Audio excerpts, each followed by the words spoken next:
ഇന്റലിജൻസിന്റെ theories ആണ് നമുക്ക് അടുത്ത ടോപ്പിക് ആയിട്ടുള്ളത്. ടോട്ടല് 7 തിയറീസ് ഉണ്ടാവും.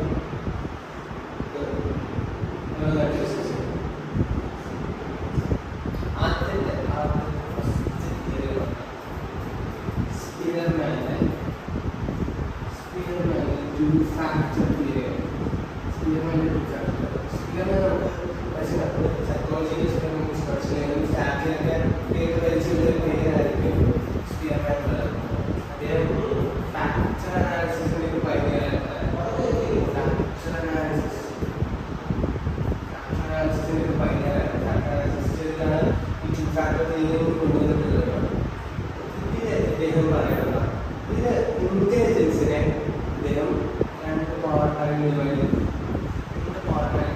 ആദ്യത്തെ പാർട്ട്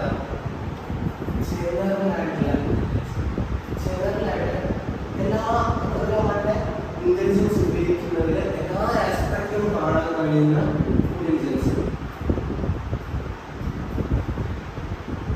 ഒരു മെഡിക്കൽ ടെസ്റ്റ് നടത്തുമ്പോൾ എല്ലാ ടെസ്റ്റുകളിലും കോമൺ ആയിട്ട് സ്കോർ ചെയ്യുന്ന ഒരു കാര്യമാണ്. അത് ഫാക്ടർ അദ്ദേഹം ജി ഫാക്ടർ എന്ന് വിളിച്ചു.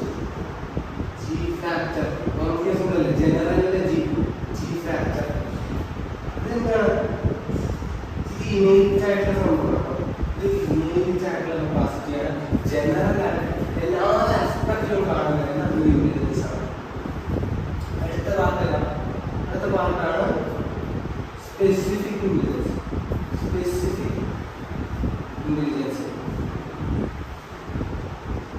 സ്പെസിഫിക് ഇന്റലിജൻസ് പറഞ്ഞിട്ടുണ്ടെങ്കിൽ ഒരു പ്രത്യേക ആസ്പെക്ട് മാത്രമാണ്. ചില ആൾക്കാര് ഇപ്പോൾ നന്നായിട്ട് പാട്ട് പാടാൻ, അല്ലെങ്കിൽ ചില ആൾക്ക് നന്നായിട്ട് ഭാഷ കൈകാര്യം, ചില ആൾക്കാർ സ്പോർട്സിൽ നല്ല ഇന്റലിജൻസ് ആണ്. അങ്ങനെ ചില കാര്യത്തിൽ മാത്രമുള്ള സ്പെസിഫിക് ആയിട്ടുള്ള കാര്യത്തിൽ മാത്രം പറയുന്ന ഇന്റലിജൻസിനാണ് സ്പെസിഫിക് ഇന്റലിജൻസ് എന്ന് പറയാം. അതിനെ എന്ത് വിളിച്ചു? ജനറൽ ജി ഫാക്ടർ വിളിക്കുന്ന സ്പെസിഫിക് എന്ന് വിളിക്കാം എസ് ഫാക്ടർ എന്ന് വിളിച്ചു. അദ്ദേഹം എസ് ഫാക്ടർ എന്ന് വിളിച്ചു. ഇതൊരാളുടെ യുണീക്ക് ആയിട്ടുള്ള പേഴ്സണാലിറ്റിനെ കാണിക്കുന്നത്. യുണീക്ക് എന്ന് പറഞ്ഞാൽ ആ ഒരു ആസ്പെക്റ്റിലെ ഇന്റലിജൻസ് ആണ്. യുണീക്ക് ആയിട്ടുള്ള പേഴ്സണാലിറ്റി, യുണീക്ക് ആയിട്ടുള്ള അബിലിറ്റി കാണിക്കുന്ന ഇന്റലിജൻസ് ആണ് സ്പെസിഫിക് ഇന്റലിജൻസ്. ഇതൊക്കെയാണ് സ്പിയർമാന്റെ ഫാക്ടർ എന്ന് പറയുന്നത്.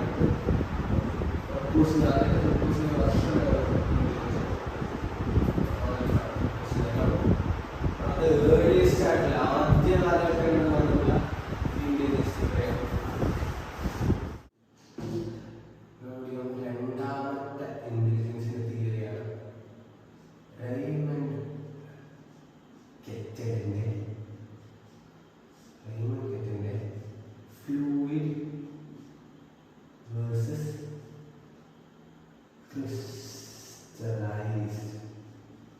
crystallized intelligence. എന്താ ഫ്ലൂയിഡ് ഇന്റലിജൻസ് പറഞ്ഞാൽ പുതിയ കാലങ്ങളായിട്ട്, പുതിയ സാഹചര്യങ്ങളായിട്ട്, നമുക്ക് മുൻപരിചയമില്ലാത്ത പ്രോബ്ലംസിനെയൊക്കെ ഡീൽ ചെയ്യാൻ വേണ്ടി ഇന്റലിജൻസിനെയാണ് എന്താ ഫ്ലൂയിഡ് ഇന്റലിജൻസ് എന്നൊക്കെ വിളിച്ചത്. ക്രിസ്റ്റലൈസ്ഡ് ഇന്റലിജൻസോ നമുക്ക് മുൻപരിചയമുള്ള എക്സ്പീരിയൻസ് ഉള്ള നമ്മൾ ചെയ്ത് ശീലമുള്ള കാര്യങ്ങളെയൊക്കെ വീണ്ടും ഡീൽ ചെയ്യാനുള്ള ഇന്റലിജൻസ് ആണ് ക്രിസ്റ്റലൈസ്ഡ് ഇന്റലിജൻസ് എന്ന് വിളിച്ചത്. അപ്പൊ ആർക്കാ ഫ്ലൂയിഡ് ഇന്റലിജൻസ് ഏറ്റവും ആവശ്യമുണ്ടാവുക? പുതിയ കാര്യങ്ങളായിട്ട് ഏറ്റവും കൂടുതൽ ഡീൽ ചെയ്യുന്ന ആൾക്ക് ഏറ്റവും കൂടുതൽ പുതിയ കാര്യങ്ങളായിട്ട് ഡീൽ ചെയ്യാൻ ചെറിയ കുട്ടികളായിരിക്കും. അവർ ഈ ഭൂമിയിലേക്ക് വന്ന കാണുന്നതൊക്കെ പുതിയ കാര്യങ്ങളാണ്. അപ്പൊ അതെന്തായിരിക്കണം? ഇനീറ്റായിരിക്കണം, ജന്മനാളുള്ളതായിരിക്കണം. കാരണം അല്ലാതെ കൂടെ പുതിയ കാര്യങ്ങളായിട്ട് അവർ ഡീൽ ചെയ്യാം. ഇനീറ്റായിട്ട് ആ കപ്പാസിറ്റി വേണം. പക്ഷെ ക്രിസ്റ്റലൈസ്ഡ് ഇന്റലിജൻസോ എക്സ്പീരിയൻസോ കിട്ടുന്നതാ. അപ്പൊ അത് മോസ്റ്റ്ലി എൻവിയോൺമെന്റായിരിക്കും.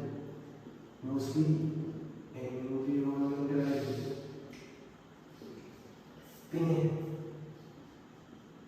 എങ്ങനെയാ പുതിയ കാര്യങ്ങളായിട്ട് ഡീൽ ചെയ്യുക? പ്യുവർ റീസണിങ് ലോജിക്കും ഉപയോഗിക്കില്ല അല്ലെ? അങ്ങനെ പുതിയ കാര്യങ്ങളായിട്ട് നമ്മൾ ഡീൽ ചെയ്യുക. പഴയ നമ്മൾ ചെയ്ത കാര്യങ്ങളായിട്ട് നമ്മൾ ഓൾറെഡി അക്വയർ ചെയ്ത് വെച്ചാൽ അവിടെയുള്ള ഫാക്ട്സ് ഉണ്ടാവും, എക്സ്പീരിയൻസുകൾ ഉണ്ടാവും. അത്തരം കാര്യങ്ങൾ വെച്ചിട്ടാണ് നമ്മൾ ശീലങ്ങളുള്ള കാര്യങ്ങൾ ചെയ്യാം.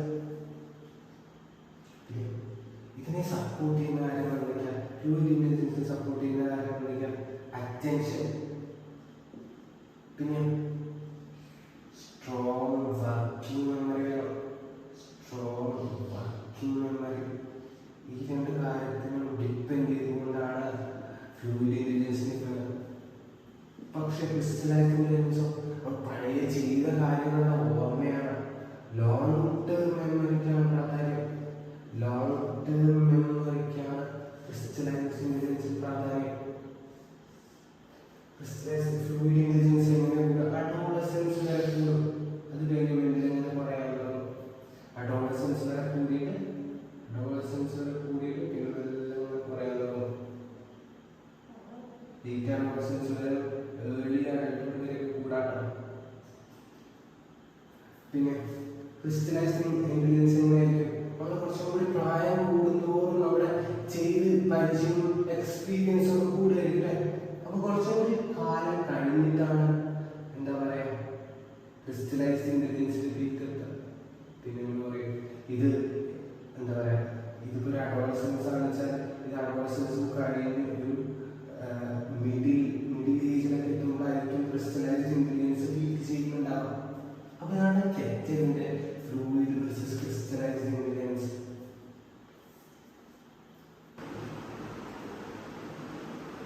മൂന്നാമത്തെ തിയറിയാണ് ഗിൽഫോർഡിന്റെ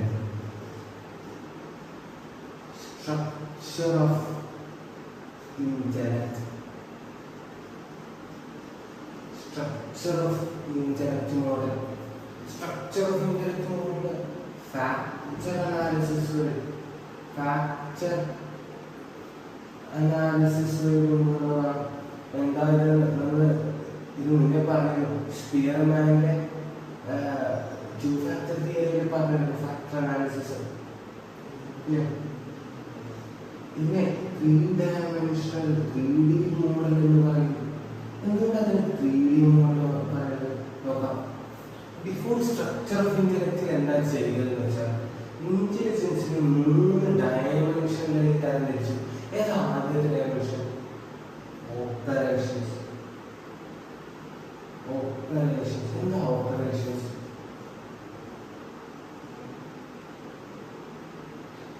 സിംപ്ലി പറഞ്ഞാൽ act of thinking. എന്തൊക്കെ ഓപ്പറേഷൻസ് വരുന്നുണ്ട്? കോഗ്നിഷൻ വരുന്നുണ്ട്. സാധനം പെർസീവ് ചെയ്യാനും അതിനെ ജഡ്ജ് ചെയ്യാനുള്ള കഴിവാണ് കോഗ്നിഷൻ. മെമ്മറി റെക്കോർഡ് ചെയ്യാനുണ്ട്. മെമ്മറി നമുക്ക് റെക്കോർഡ് ചെയ്യാം. ഒരു വേർഡ് നമുക്ക് റെക്കോർഡ് ചെയ്യാൻ മെമ്മറി റീടെൻഷൻ എന്താ? അതാണ് നിലനിർത്താനും അത് റീകോർഡ് ചെയ്യാനും പുറത്തെടുക്കാനുള്ള ഡൈവേർജന്റ് തിങ്കിങ്. ഒരൊറ്റ തോട്ടെന്ന് അല്ലെങ്കിൽ ഒരൊറ്റ പ്രോബ്ലത്തിന് ഒരുപാട് സൊല്യൂഷനിലേക്കും ഒരുപാട് തോട്ട്സിലേക്കും എത്താനുള്ള ഡൈവേർജന്റ് തിങ്കിങ്. കൺവേർജന്റ് തിങ്കിങ് അപ്പം ഉണ്ടാവും. അതിന്റെ നേരെ ഓപ്പോസിറ്റ് ആണ്. ഒരുപാട് ഉത്തരത്തിലുള്ള ഒരുപാട് സൊല്യൂഷൻസും തോട്ട്സിനും ഒരൊറ്റ സൊല്യൂഷനിലേക്കും തോട്ട്സിലേക്കും എത്താനുള്ള കൺവേർജന്റ് തിങ്കിങ്. ഇനി ഇങ്ങനെ വരുന്ന തോട്ട്സ് ആക്യുറേറ്റ് ആണോ വാലിഡ് ആണോ എന്നുള്ളത് നോക്കുകയാണെങ്കിൽ ഇവാലുവേഷൻ. അതാണ് ആദ്യത്തെ ഡയമെൻഷൻ. രണ്ടാമത്തെ ഡയമെൻഷൻ എന്താ? കണ്ടന്റ്. എന്താ content? Terms in which you think.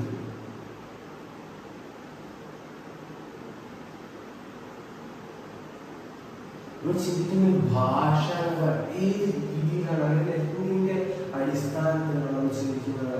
അതെന്തൊക്കെ visual വരാം, നമ്മൾ കാണുന്ന ഓഡിറ്ററി വരാം, നമ്മൾ കേൾക്കുന്നത് സിംബോളിക്കായിരിക്കും. സിംബൽസിനെ വെച്ചിട്ടായിരിക്കാം. സിമാന്റിക് എന്ന് പറഞ്ഞാൽ വേർഡ്സും അതിന്റെ മീനിങ്സും ബിഹേവിയർ എല്ലാം ഒരു ചിന്തികളാണ്. ഇത്രയുമാണ് കണ്ടൻസ് രണ്ടാമത്തെ ഡയമെൻഷനിൽ തരുന്നത്. ഓപ്പറേഷനിലും കണ്ടന്റിലും വന്നിട്ടുള്ള തോട്ട്സ് അത് അറേഞ്ച് ചെയ്തിരിക്കുന്നുണ്ട്. അതാണ് തേർഡ് ഡയമെൻഷൻ. തേർഡ് ഡയമെൻഷൻ എന്താ? പ്രോഡക്ട്സ് ആണ്. പ്രോഡക്ട്സ് എന്ന് പറഞ്ഞാൽ സിംഗിളി ഐഡിയാസ്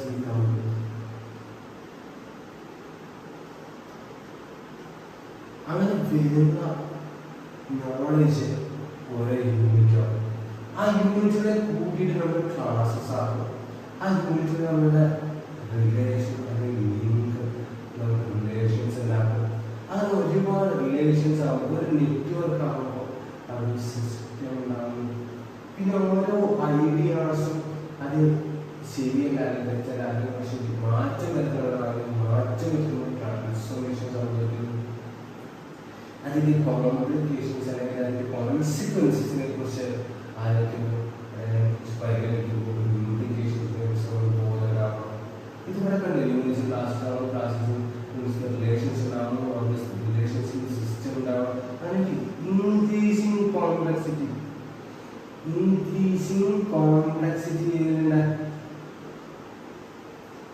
പ്രൊഡക്ട്സ് ഉണ്ട്. അപ്പോൾ എത്ര ഓപ്പറേഷൻസ്? 6 ഓപ്പറേഷൻസ്. എത്ര കണ്ടന്റ്? 5 കണ്ടന്റ്. എത്ര പ്രോഡക്ട്സാ? 6 പ്രോഡക്ട്സ്. 180 രീതിയിൽ ഇന്റലിജൻസിനെ ക്ലാസിഫൈ അല്ലെങ്കിൽ ഡിവൈഡ് ചെയ്ത 3 ഡയമെൻഷൻ ആക്കിയ മോഡലാണ് സ്ട്രക്ചർ ഓഫ് ഇന്റലക്ട് മോഡൽ അല്ലെങ്കിൽ 3D മോഡൽ ഓഫ് ഗിൽഫോർഡ് എന്ന് പറയുന്നത്. 4ാമത്തെ നമ്മൾ ഡിസ്കസ് ചെയ്യുമ്പോൾ തേഴ്സ്റ്റന്റെ പ്രൈമറി മെന്റൽ ഡിസീസ് തിയറിയാണ്. Primary mental disease. അപ്പോൾ ഇദ്ദേഹം നടത്തിയ റിസർച്ചിൽ ഇതിനൊക്കെ മനസ്സിലായി G factor, Spearman G factor ഉണ്ടല്ലോ. ജി ഫാക്ടർ എന്ന് പറഞ്ഞൊരു സാധനമുണ്ട്. പക്ഷെ എന്താണ് ഇത്? അത്ര കാര്യമല്ല. കാര്യമായിട്ടുള്ളത് 7 മെന്റൽ എബിലിറ്റീസ് ആണ്. ഈ 7 മെന്റൽ എബിലിറ്റീസ് ആണെന്ന് പറഞ്ഞു. അപ്പൊ ഏതൊക്കെയാണ് പേഴ്സൺ പറഞ്ഞ മെന്റൽ എബിലിറ്റീസ് നോക്കാം. അതിൽ വെർബൽ കോംപ്രിഹെൻഷൻ. വെർബൽ കോംപ്രിഹെൻഷൻ എന്ന് പറഞ്ഞാൽ വാക്കുകൾ മനസ്സിലാക്കാൻ, അതിന്റെ കൺസെപ്റ്റ് മനസ്സിലാക്കാൻ, മീനിങ് മനസ്സിലാക്കാനുള്ള കഴിവാണ് വെർബൽ കോംപ്രിഹെൻഷൻ എന്ന് പറഞ്ഞിട്ടുണ്ടെങ്കിൽ. വേർഡ് ഫ്ലുവൻസി പറഞ്ഞിട്ടുണ്ടെങ്കിൽ വാക്കുകൾ ഉപയോഗിക്കാൻ പറ്റും. വാക്കുകൾ പെട്ടെന്ന് ഉപയോഗിക്കാം. അതായത് ക്രോസ് പ്രസൻസ് ഉണ്ടാവില്ല. നിങ്ങൾ പൂരിപ്പിച്ച് എഴുതാനുള്ള ക്രോസ് പ്രസൻസ്, അതിൽ വാക്കുകൾ അതുപോലെ റൈം ചെയ്യുന്ന വാക്കുകൾ, റൈമിംഗ് വേർഡ്സ് വിളിക്കുക. അങ്ങനത്തെ വാക്കുകൾ എന്താ പറയുക പെട്ടെന്ന് പുറപ്പെടുന്ന ചെയ്യുന്ന കാര്യങ്ങളാണ് വേർഡ് ഫ്ലുവൻസിയിൽ ഉണ്ടാവുക. ഇതിന് വ്യത്യാസം മനസ്സിലാക്കണം. വേർഡ് ഫ്ലുവൻസിൽ വാക്കുകൾക്കാണ് പ്രാധാന്യം, വെർബൽ കോംപ്രിഹെൻഷന് ആ വാക്കുകളുടെ അല്ലെങ്കിൽ സെൻസിന്റെ അർത്ഥത്തിനാണ് പ്രാധാന്യം കൊടുക്കുന്നത്.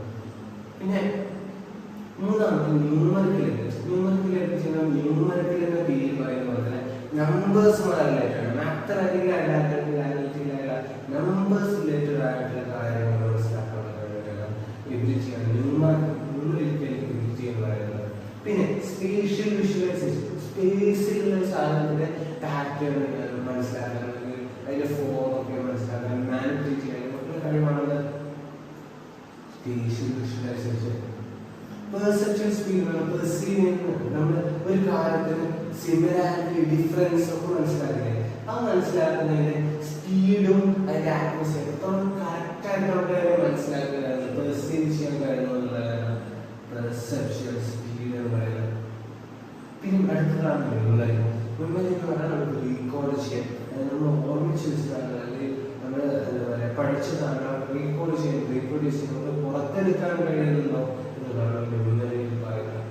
പിന്നെ ഇൻഡക്റ്റീവ് റീസണിംഗ്, ലാസ്റ്റ് എബിലിറ്റി.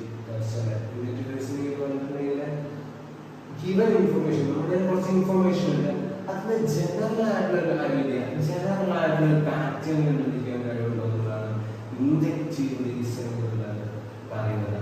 ഇതാണ് 7 മെന്റൽ എബിലിറ്റീസ്. ഈ 7 മെന്റൽ എബിലിറ്റീസ് എന്ന് പറയുന്നത് ഇതുവരെ